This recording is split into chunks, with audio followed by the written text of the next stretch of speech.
Hello ವೀಕ್ಷಕರೇ, ಎಲ್ಲರಿಗೂ ನಮಸ್ಕಾರ. ವೆಲ್ಕಮ್ ಟು ಮೈ ಚಾನಲ್ ಅಮ್ಮು ಅಡುಗೆ ಮನೆ.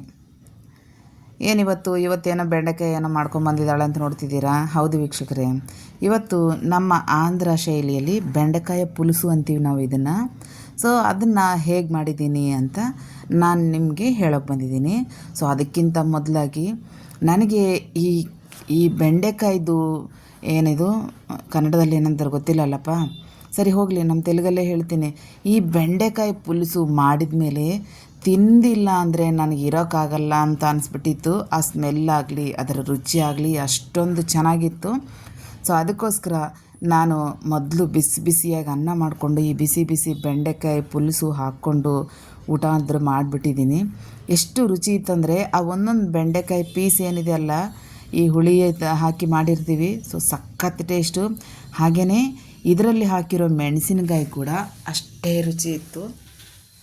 ಸೊ ಸೂಪರ್ ಅಂದರೆ ಸೂಪರು. ನಾನು ಮಾಡಿದ್ದೀನಿ, ನನಗಿಷ್ಟ ಆಗುತ್ತೆ, ಅದು ಕಾಮನ್ ಅದು. ಬಟ್ ನಿಮಗೂ ಇಷ್ಟ ಆಗುತ್ತೆ ಅಂತ ನಾನು ಹೇಳ್ತಿದ್ದೀನಿ.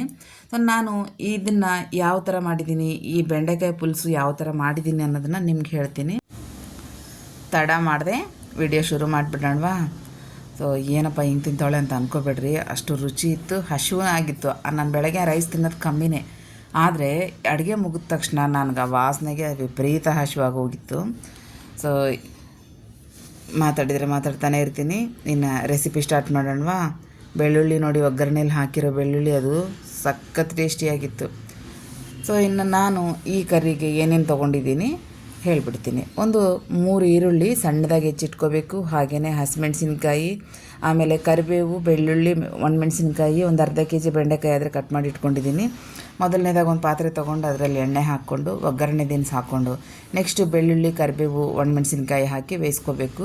ನೆಕ್ಸ್ಟ್ ಇದರಲ್ಲೇ ಈರುಳ್ಳಿ ಮತ್ತು ಮೆಣಸಿನ್ಕಾಯಿ ಹಾಕ್ಕೋಬೇಕು. ಮೆಣಸಿನ್ಕಾಯಿ ಸ್ವಲ್ಪ ಜಸ್ಟ್ ಒಂದು ಕಟ್ ಮಾಡಬೇಕಷ್ಟೆ, ಪೂರ್ತಿ 2 ಹೋಳು ಮಾಡಬಾರ್ದು. ಸೊ ಇದಕ್ಕೆ ಅರಿಶಿನ, ಉಪ್ಪು ಹಾಕ್ಕೊಂಬಿಡ್ಬೇಕು. ಅದೇನದು ಈರುಳ್ಳಿ ಜಾಸ್ತಿ ಬೇಯಿಸ್ಕೋಬಾರ್ದು. ಸೊ ಈಗ ಇದಕ್ಕೆ ಬೆಂಡೆಕಾಯಿ ಕಟ್ ಮಾಡಿ ಇಟ್ಕೊಂಡಿರೋ ಬೆಂಡೆಕಾಯಿ ಹಾಕ್ಕೊಂಡು ನೀಟಾಗಿ ಒಂದು ಸಲ ಮಿಕ್ಸ್ ಮಾಡ್ಕೋಬೇಕು. ಈಗ ಇದಕ್ಕೆ ಖಾರ ಪುಡಿ ನಮಗೆ ಎಷ್ಟು ಬೇಕು ಖಾರಕ್ಕೆ ತಕ್ಕಂಥ ರುಚಿಗೆ ಖಾರ ಪುಡಿ ಹಾಕ್ಕೊಂಡು ಎಲ್ಲ ಒಂದು ಸಲ ಮಿಕ್ಸ್ ಮಾಡಿಕೊಂಡು ಹುಣಸೆಹಣ್ಣು ರಸನ ತೆಗೆದಿಟ್ಕೊಂಡ್ಬಿಡೋಣ.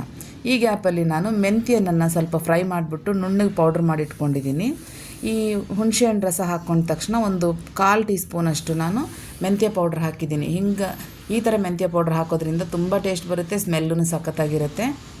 ಸೊ ನೋಡಿ, ಕುತ್ತ ಕುದೀತಾ ಇತ್ತಲ್ಲ, ಈ ಮೂಮೆಂಟಲ್ಲಿ ನಾನು ಲಾಸ್ಟಲ್ಲಿ ಒಂದು 3-4 ಸ್ಪೂನಷ್ಟು ಸಾಂಬಾರು ಪೌಡ್ರ್ ಆದರೆ ಹಾಕ್ಕೊಂಡ್ಬಿಟ್ಟಿದ್ದೀನಿ. ಸಾಂಬಾರು ಪೌಡ್ರ್ ಹಾಕೋದ್ರಿಂದ ಸ್ವಲ್ಪ ತಿಕ್ನೆಸ್ ಬರುತ್ತೆ. ಸೊ ಮುಗೀತು ವೀಕ್ಷಕರೇ, ಬೆಂಡೆಕಾಯಿ ಪುಲುಸು ಸಖತ್ ಟೇಸ್ಟಿಯಾಗಿತ್ತು. ಒಂದು ಸಲ ನೀವು ಮಾಡಿ ನೋಡಿ, ಎಲ್ಲ ಮನೇಲಿರೋದೆ. ಸೊ ವಿಡಿಯೋ ಇಷ್ಟ ಆದರೆ ಲೈಕ್ ಮಾಡ್ಕೊಳ್ಳಿ. ಮತ್ತೆ ನೆಕ್ಸ್ಟ್ ವಿಡಿಯೋದಲ್ಲಿ ಭೇಟಿಯಾಗೋಣ. ಬಾಯ್.